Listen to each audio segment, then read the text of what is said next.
Hello. Okay, go sleep. What about you? Sleeping?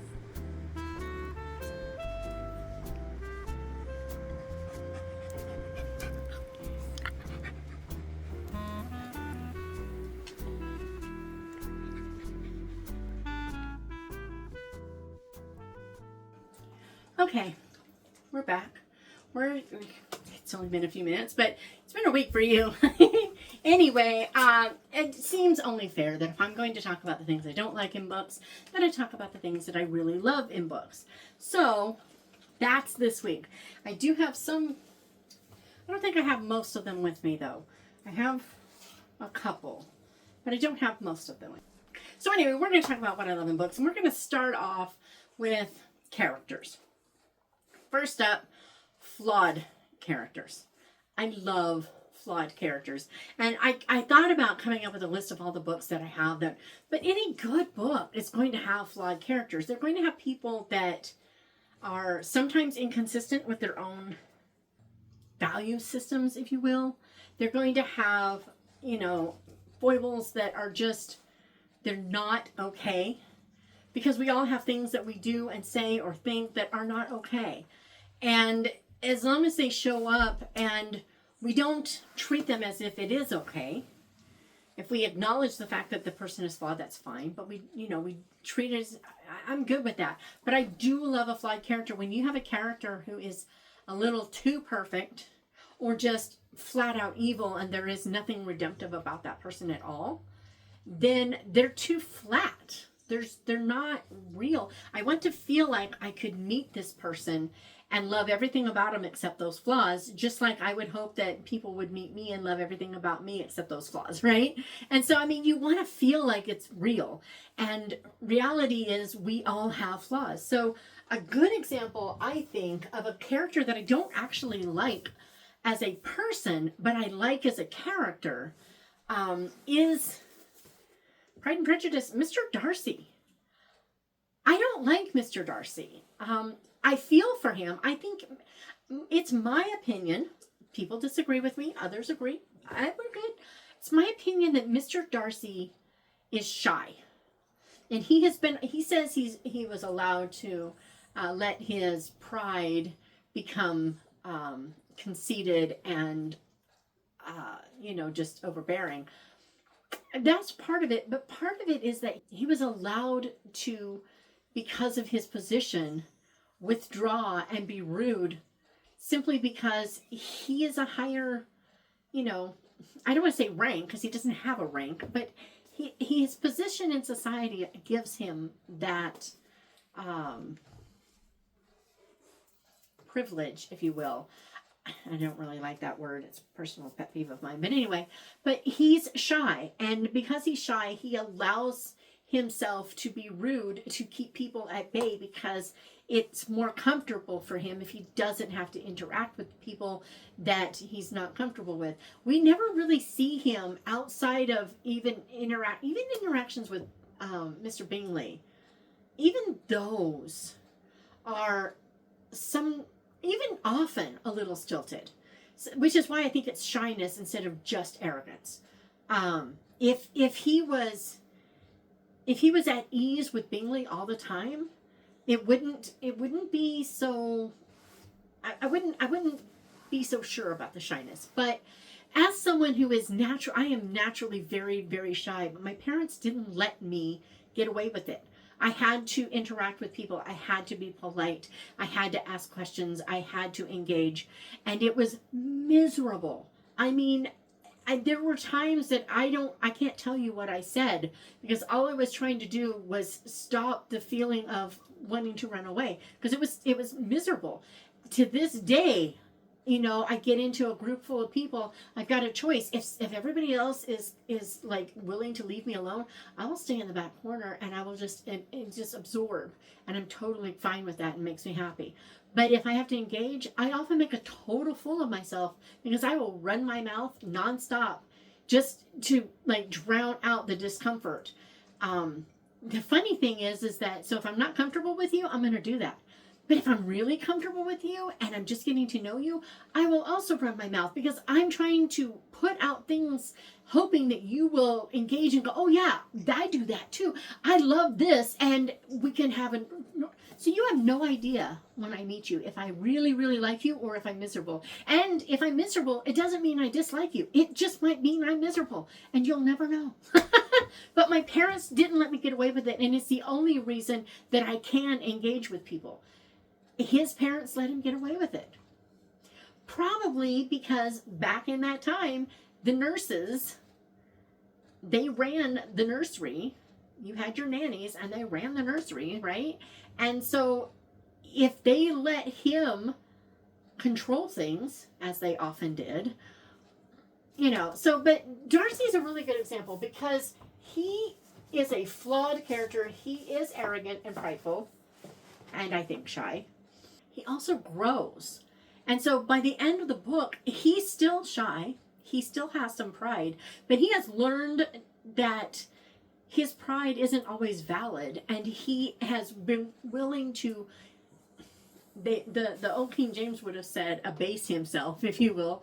He's been willing to put himself out for others and learn what his reactions has done and how he has hurt people with it and how his pride has opened up he didn't want anyone to know about having to his sister. Well, that opened up the situation for someone else. Wickham couldn't have gotten away with it. That doesn't mean some other young man might have. I mean, let's just face it. Some other soldier could have done the same thing. And Lydia was foolish enough that she would have gotten away with it. But there's one he could have prevented and he didn't because of his pride. So pride is definitely a thing, but he grows from it and he learns.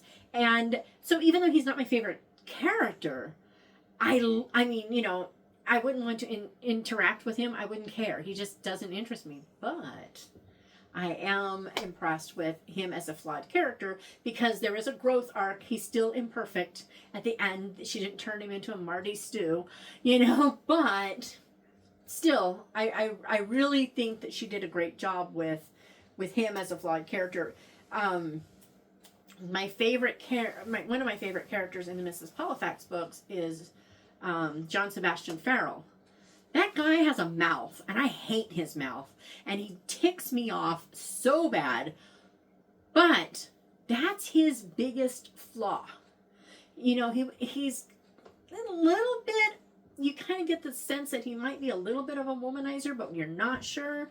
They never really go into it, so you never know for sure. But for sure, he has a terrible mouth. But because I hate that it's in the book. And whenever he's talking, you've got a page of, half a dozen words. And I'm like, really?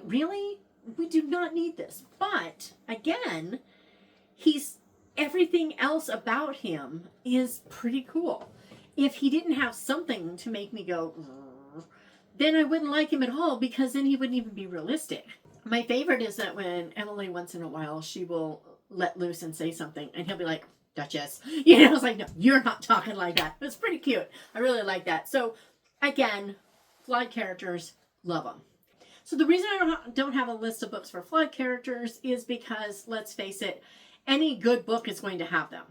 Not all books have all the things that are in here, but I don't think it can be a good book if the characters, at least the main ones that we're supposed to care about, aren't flawed. So there's that. So, but also I love quirky, interesting characters. I love characters who have, depth, but there's just something a little off about them, or a little unexpected. Those are what make books the best. It tends to be even better if we're talking about older people or children. Let's just be real. When you've got older people or children as the quirky characters, they're extra fun. Okay, just putting that out there. But I do have a list here. I'm going to go down the list and tell you what about the characters that I like and all the things. So the first one I thought of was The Blooming of Delphinium by Holly Varney. It's book 2 in the Moonberry Lake series. And I think it's really sad because I don't think we're getting any more Moonberry Lake. We need to beg Revell for more because I just love what she does with her characters. They're so much fun. But anyway, in that book, there's a whole cast of quirky characters. I mean, you've got all these people that come from this retirement home to this flower shop, and they play poker in the flower fridge. One guy with his pants off. He's got his boxers on, okay? But, you know, I mean, they're so quirky and goofy, and they're just, and Delphinium herself, she's really quirky. I think she smells people's personality, or does people's personality have I think she smells people's personality as if they were flowers, I think. She's got some little quirk there too. But my favorite quirky person is and I can't remember his name. Oh, I feel like it was something like Elliot, but don't quote me on that. Anyway, he's the guy that runs this retirement place. And he wants so badly to do a wonderful job for these people. He wants them there. He wants them to have good food, and he wants to take really good care of them. And he's really awkward and really, really just miserably uncomfortable in some situations. And he's really upset with her because he thinks she's encouraging this, and she's like, no, they're in my. He's got no pants on in my freezer. What do you think? And it's just, but he is such a delightfully quirky guy. He's not, I don't think you would put him on the spectrum. He's not that type of quirky, but he is someone that people would stop and take notice of when they saw what was going on because of the way he reacts. And I love him so much. Also, talked about this book on Monday. The Unforgettable Mailman, Henry, in here. This is one of those really cool times where an author did something so beautiful. Henry is quirky because of his dementia, but also because he's just got such a huge heart that you can tell has been there all along. And it just comes out. But he loves people. He loves letters. He loves, and when he finds out people aren't getting their letters, he's going to do everything he can to get it to them. And he can't remember his wife's name, but he knows he loves her. He can't remember that his son isn't there and all the things. He can't even remember what he did for a living. But he is on a mission, and he can remember his mission. And he's just so much fun. And also, there's the boy Roger in here. And Roger is definitely, you can tell he's supposed to be on the spectrum. And Roger is just loving interacting with Henry and just being a part of Henry's life. And they're quirky. They're so crazy quirky. But I like the fact that she managed to use someone's dementia as a personality quirk instead of as a disease. And that was different. It's not that it's not heartbreaking that this guy is forgetting stuff, but it is so endearing that he is going to fight for what he knows he needs to do, even though he can't remember all of the reasons why. I loved him so much. And similar to him, and even a bit to Roger in there, is Joshua from A Most Peculiar Providence. That guy, he has this sense of honor that he doesn't know where it came from, what it's done, all the things, but he knows that this is the right thing to do and the right way to do it, and he's going to do what's right no matter what, even if it feels wrong, because it's right. And he's a little quirky. He's not crazy quirky. He's not going to be sitting in the flower case with his pants off quirky, but he's got a plan, and he knows how he's going to do things, and he's going to stick with it even if it's a little off. And also, so while we're sticking to slightly different men, Miles from Kristen Heitzman's Indivisible, he clearly has some OCD and similar tendencies. He can't handle someone touching him. He gets very agitated, and he's just constantly needing to stay far away from people. Does he wear masks long before this was a thing? Maybe. He's just very, but he's so endearing. He makes you care about him because he is just so endearing, and yet he is definitely quirky. Mrs. Polifax, she is totally quirky. She and Miss Marple both, I think, are similar in that they are older women who are doing things that people don't expect from older women. Not that it's, so weird or so undone or whatever, but it's just that, Mrs. Polifax is learning karate, and she's going and volunteering to be a spy, and, she's, they've got her doing courier work, and then she's leading people out of Albania, with a donkey and, peasant clothes that smell like goats. I mean? She's doing things that you wouldn't expect from her. She's your New Jersey housewife, widow. Why would she be doing all these things? But she learns so much just because she's curious and invigorating, not just body wise, but in her mind. And so she does these things. And the same thing with Miss Marple. She's, everybody expects her to be sitting around knitting and drinking tea and working in her garden. They're not really paying attention to the fact that she has a very curious mind as well. And she's paying attention to everything. And doing that for so many years has taught her to understand human nature. So she's quirky in that, and to be fair, sometimes I think the Joan Hickman movies show it better even than the books. The books lay out like the skeleton of the character, but we get more of her in the movies than we do in the books. And I think it's good. And I know Agatha Christie approved of her because she is who Agatha Christie chose to be Miss Marple someday. So, I mean, I'm just saying. But you get more out of her in those movies. And so just throwing it out there, if you haven't seen the Joan Hickman ones, those are the ones. The other ones I've seen, I have not been impressed by. But the Joan Hickman, absolutely. And it's funny because, they kind of describe her as being a little, kind of like a fluffy old grandmother. And Joan Hickman is scrawny little, and some of these other gals have been fluffier, but it doesn't work. It just doesn't work. But anyway, but those two in particular, their curiosity and their willingness to, really look at human nature for what it is and not run from it or make excuses for it. Just accept the fact that this is how people are. I like that about them.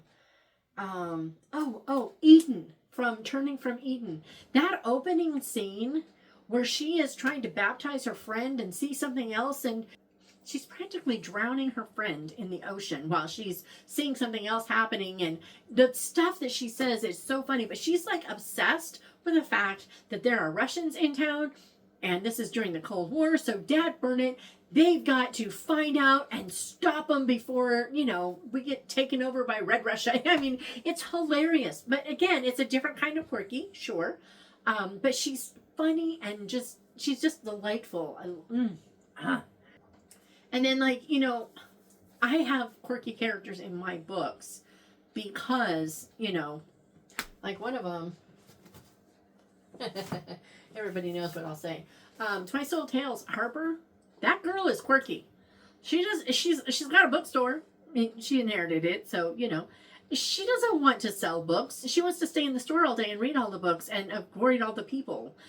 She's definitely quirky, but she's also,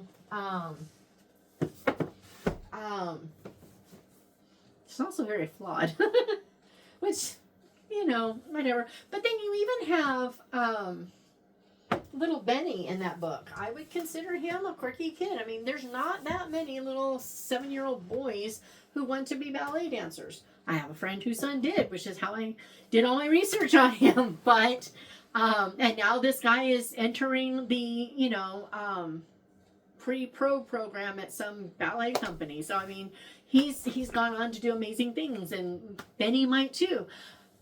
Poor Noah. But I mean, so again, quirky characters, I love it. I've written Willow. I would consider quirky from Fast Forward.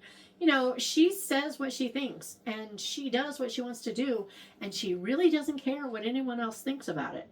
And oh well, and she's had a very unusual life, which kind of contributes to that quirkiness. But she's not quirky in the same way that like Harper or even Mrs. Polifax is. She's just had a different upbringing that has made her quirky, and she kind of softens the quirky edges over time, but they don't really ever quite go away. But so yeah, love quirky characters. Next up, heroism. I love a good hero. And I'm not talking about, the guy that plows into the bank and saves them all from the, robbers or whatever. Okay, that's great. I'm good, Like the story, enjoy the thing. That's not the kind of heroism I'm talking about, though. I'm talking about people like, what's the name of that book? The Guernsey Literary and Potato Peel Pie Society. Elizabeth. That woman was a hero. A true hero.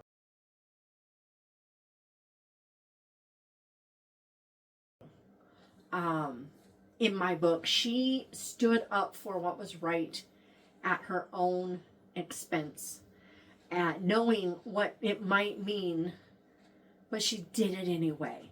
And, personal risk, the whole 9 yards. She was a hero. Good night, Mr. Tom.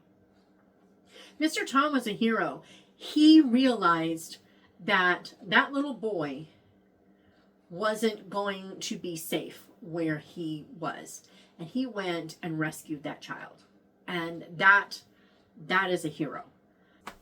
I would even say Jasper from the Blue Castle. Isn't that his name, Jasper? Valancy she thinks she's dying. She doesn't want to go home and die a slow, miserable death with very miserable people. She gets him to marry her, and then, she can actually live her next, few months that she has instead of just withering away, right? And he's making a choice for someone's benefit, even if it benefits him too. That's not the point. The point is Neville is dreaming of running. But he's willing to do this thing for her despite it all.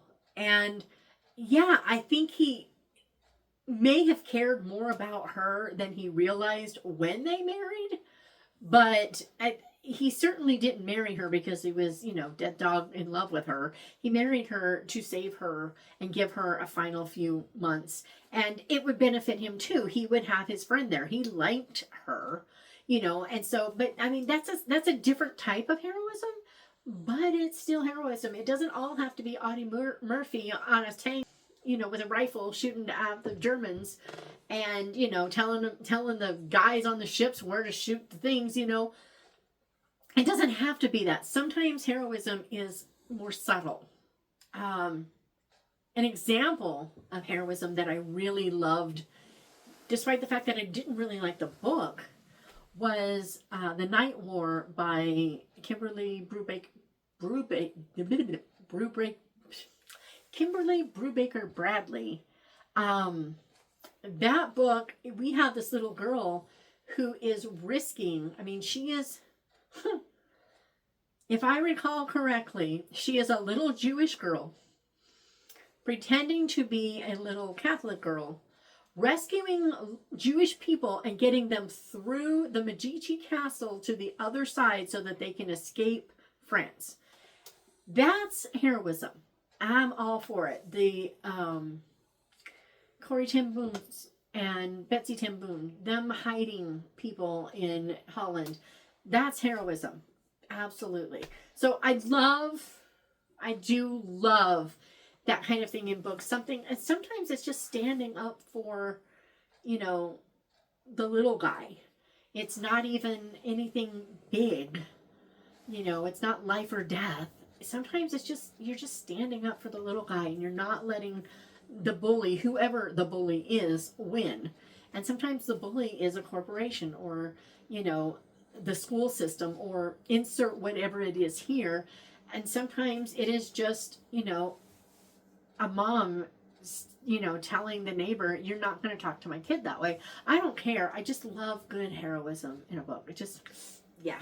Okay, the next one is mystery, and I can't give lots of book examples, because I can't, you know, I can't give away spoilers, right? But mystery in a book, period. It doesn't have to be a mystery to have mystery in it. For example, again with the Unforgettable Mailman, there is mystery in here. We don't know a lot as we're going through this. It is, there are multiple narrators, but mostly it's Henry. And he is an unreliable narrator because we all are. If we all tell our story that happens at the same time as everyone else in our family, we're all unreliable narrators because we're only telling our perspective. And that's not always in line with everybody else's perspective. And the facts are all woven in between all that. So technically we're all unreliable narrators. But particularly with dementia, you are your own unreliable narrator. So, you know, I like the fact that there are things about him we don't know and do know, and we discover, and it's when you have that kind of discovery in a story, it's really cool. We find that in the Guernsey book too. She does not realize that Elizabeth isn't there until she gets to that book club, and she's totally thrown. She's expecting to meet this person and doesn't, and she's, you know, it's, again, there's this mystery, and now they got to know what happened to her, where is she, how is, so they got to find this out. So it's something like, even in romance, if there is a mystery involved, and it doesn't have to be a murder mystery, but if there's something we don't know that we have to discover along with one of the characters to understand why this is or isn't going to work, or whatever the thing is, right? Uncovering it, my brain likes to find out, you know, what's going on. It wants to see the clues and put them together and figure it out. I don't have to get to the end of the book, like in a straight up mystery, for example. I don't have to get to the end of the book and be surprised for it to be a satisfying mystery. If you made me doubt what I came up with, that is satisfying. Even if I was right all along, but you made me doubt my conclusions, that is a great mystery. Even if the story itself isn't as strong, if the mystery clues make sense, but I can't put them together right, or at least until the end or whatever, you've done a really compelling job. And the other stuff that goes with the mystery, it's like I'm the opposite with mystery and romance. The mystery itself, the rest of the story can be pretty peripheral, and I'm okay. I want the mystery, and I want to be, you know, following along. And if there's a romance, or if there's you know, a coming of age kind of moment or whatever, that's great, wonderful, love it, okay. But I want the mystery, and I'm just the opposite in romance. You know, the romance is supposed to be the point of the story. I want that to be peripheral. I want to know about the rest of the thing. I want to know about the relationships with all the other people, not just the hearts and flowers and the effusive protestations of undying love. There's a thing about romance I don't like. Anyway, but we're not talking about that. We're talking about what I do like, and I do love mystery in books, even if it's not classic mystery, stolen, kidnapped, murdered, etc. If there is a question that we're trying to find the answer to, I love that in a book. Okay, next up, I love assembled or found family.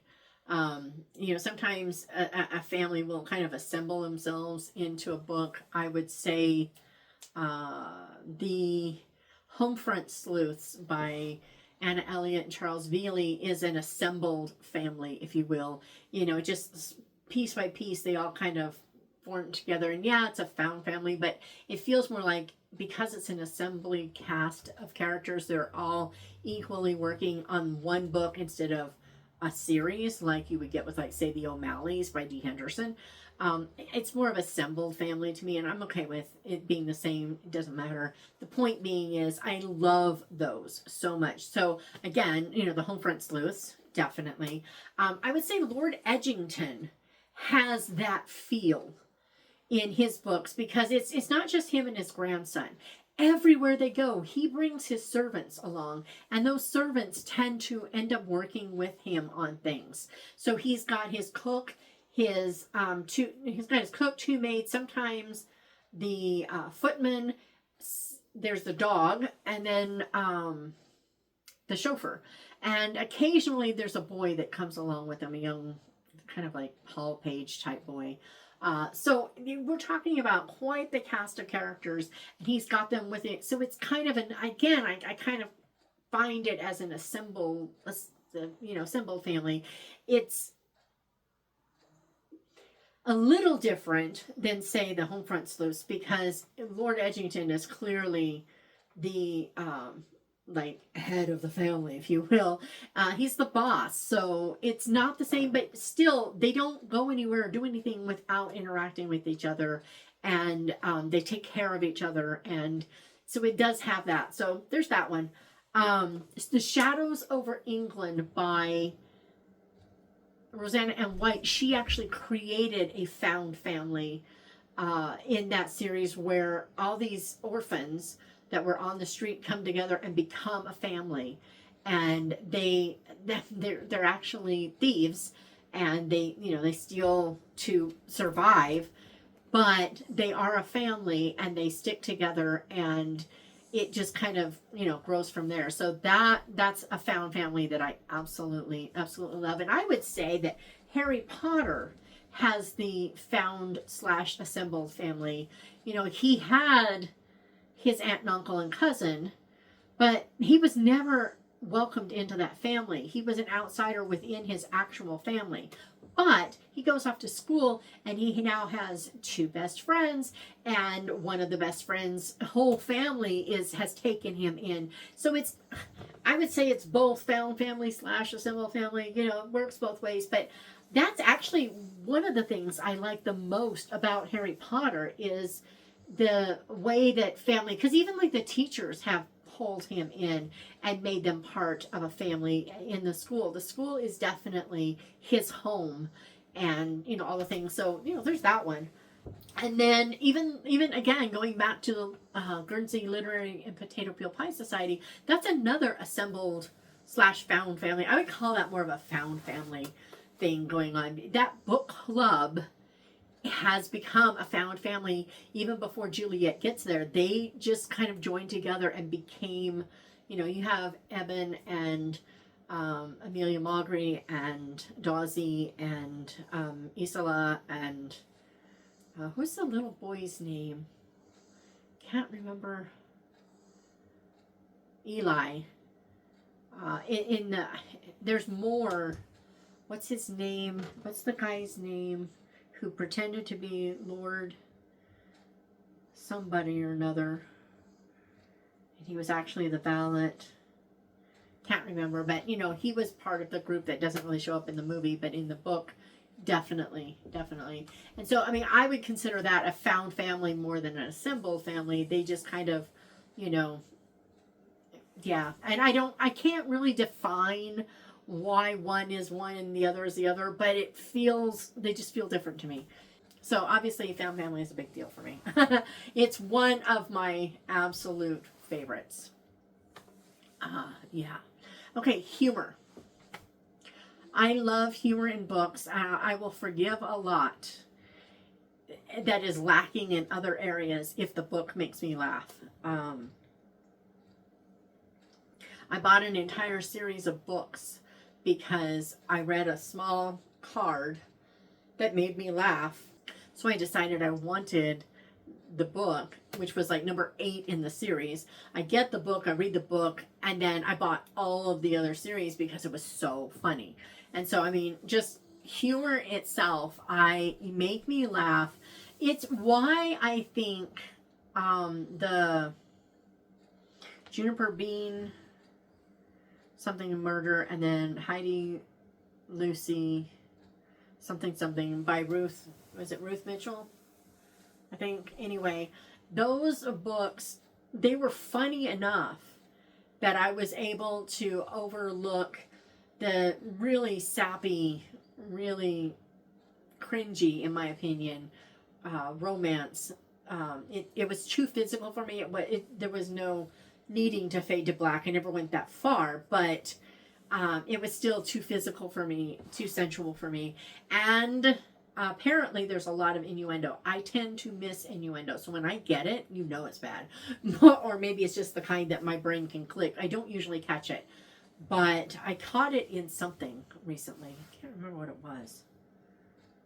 Yeah, anyway. But those were funny, and that's what made me get through it. Also, another quirky character that I just thought of was the Love Overboard and Hearts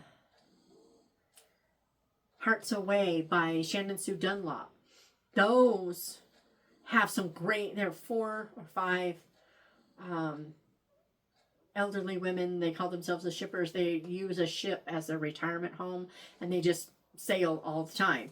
And they're matchmakers, and they're just convinced that life is random. They are so funny and so quirky and so wonderful. So humor and quirky in those, yeah, that's a lot of fun. Mrs. Kipp was really funny. I really liked her. And that was a good book. The Extraordinary Deaths of Mrs. Kipp was really good for humor and quirkiness because it balanced humor with, a rich story. So it wasn't making light of stuff, but it wasn't taking the serious stuff so seriously that it became weighty. She balanced that really, really well. And I think she balanced it pretty well in the, I don't think she did it as much with humor as much as with emotional connection, but she balanced it really well in the Divine Proverb of Streusel as well. Now, humor between Lord Edgington and Christopher in the Lord Edgington Investigate series, definitely. They have a lot of really good banter, and they're really, Christopher in particular is pretty funny. I really like him. But Lord Edgington can be. He's pretty pompous, deliberately. I mean, that's I think he's more pompous by choice than he is by nature. I think he has learned to use it. But anyway, I'm treating him like he's a real person, right? But anyway, there's that one. But also Flo and Lady Hardcastle in the Lady Hardcastle mysteries. They have great banter. And Flo is so sarcastic and snarky. She is so hilarious. And she's the narrator for the series. So you get a lot of her thoughts and her quips. And that's a not like other people thing that I said I didn't like in those books. Flo is an example of it done well. So Flo is the maid. Lady Hardcastle is somebody. And yet Flo is really sassy and disrespectful at times with Lady Hardcastle. She's facetious and she's sarcastic and all the things that a lady's maid should not get away with. But they were spies together. They went through life-harrowing situations together. They each know how to do things. Flo can throw a knife at 100 yards and nail you in the eyeball. I mean, she's got her skills, as does Lady Hardcastle. So together they have, traipsed across China, staying alive and all these things, right? They don't have a normal relationship. No, they're not like other employers, but they haven't had the same life as most. So of course they don't. And that would definitely break down some of those barriers. But as a general rule, in public, in front of other people, Flo is like other maids. So That's one where it's done really, really, really well. And finally, for humor, I could go on all day, so I made myself stop. But for humor, I would say Turning Toward Eden again. That opening scene, like I said, it's really, really funny. She's a quirky character, absolutely. But the scene is hilarious. And it's what drew me in and made me want to read that book. I read the scene twice in a row just because I enjoyed reading it that much. So there's that.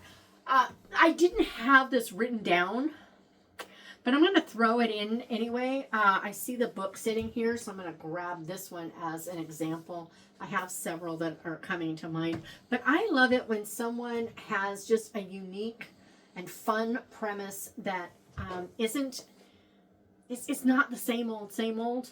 The Castle Rose is a really good example. Because in this, we have a guy who's not alive, but he's not a ghost because he never died.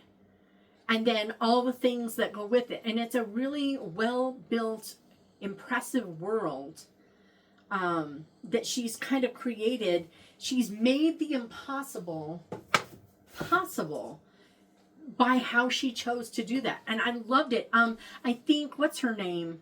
Anne Swindell did it really well with Christmas in the Castle Library. She created this country of Leathersby, and it's detailed enough in the story that we know what works and doesn't work in this realm, if you will, and yet it's not so complicated that, you know, it's just heavy or anything, but it's just, you know, she's created a kingdom that has teeth, if you will, and I love it when people take that, but I especially love it when there's like a twist on something. So like Harry Potter was a surprise for me.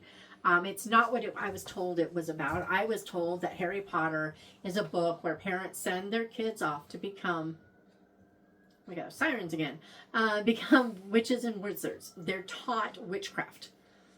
That's what I was told. That's not what the book is about. The series is not about kids going to learn how to become witches and wizards. These are non-human people who are born witches and wizards who are going to school to learn how to use and / control what they were born with. That's a very different thing than biblical sorcery that we're supposed to avoid. And she did something really fascinating there because she showed that we're all born with strengths and weaknesses, and we can misuse our strengths and not strengthen our weaknesses, and these are the things that, the kinds of things that can happen. And it's a really good lesson without you even realizing that it's a lesson. So it's it was just really good. Also, I talked to an author the other day, can't remember her name. She wrote, the book she wrote is Heart of a Bowman. Jill Kohler. She wrote Heart of a Bowman, and her world, it's the series is the Vertical Horizon series. So her whole world, this is the horizon. The sun sets here and it comes over this way. And so there's this mountain-like thing that, you know, that maybe this is the sea and the top is up here. There's this mountain-like thing, and there's steps that people live in.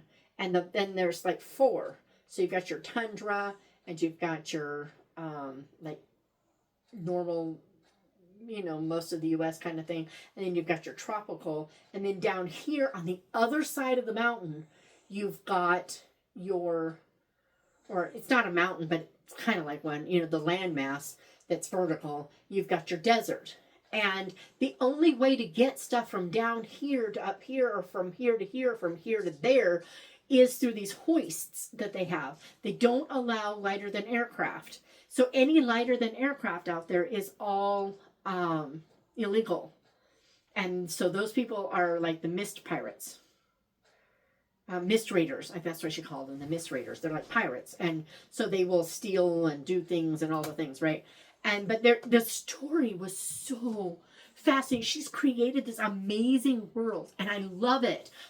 C.S. Lewis's Narnia, you know, when you read the stories as they were published, which is my personal thing on how you should read it, you get to Narnia, and the first thing you see is that lamppost, and you're like, why is there a lamppost in the middle of the forest and all the things, right?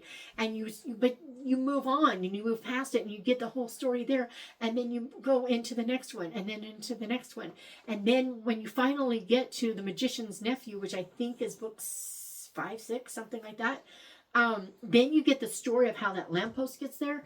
It has a different impact than if you had read that one first. I would not want to read. I wouldn't care about what was going on in all that pre-stuff if I hadn't read The Lion, the Witch, and the Wardrobe first. He wrote them in the best way, but he created a world like winter, a place where it's always winter and never Christmas. That really gets your brain going. For more than just, we've got this icy world, okay, Elsa, right? There's more, because he's made a statement that is beyond just, it's cold and miserable and whatever. He's like, we don't have the love and the giving and the joy of Christmas in our winter. We just have winter. We just have the cold and the bleak and the isolation that comes with trying to stay home and stay warm and this kind of a thing, right? It was just so brilliant. I love when people, but I especially love it when they take something that you might have seen before and they put a spin on it or put a twist on it, and they really get you. But yeah, okay, that's what I love. What do you love? What are the things that if it's in a book, it's like yours? I mean, I could have gone with bookish books, all the bookish books. Give me all the bookish books. Epistolary, love epistolary. I could have created a list that went on forever. But what are your favorite, if this is in a book, I'm gonna love that book. And if you have examples, I would really love the examples, especially if I haven't read them. Just saying. But anyway, so yeah, I don't know what'll be next, but I had to get these off my chest. This is the second time around, so now that we've got it all done, I can do something later. But right now, I'm gonna go and hopefully read some good books later. But I just really, I needed to balance all the rant with something that I loved, and now I feel so much better. So thank you. Of course. If there are books that I missed, or books that I mentioned that you're like, yeah, that's the kind of thing I don't like, I want to know that too, because there might be something about that gets me thinking, and I love to just be sitting there thinking. So anyway, you have a great weekend, and I will see you on Monday with what I've read and all the things.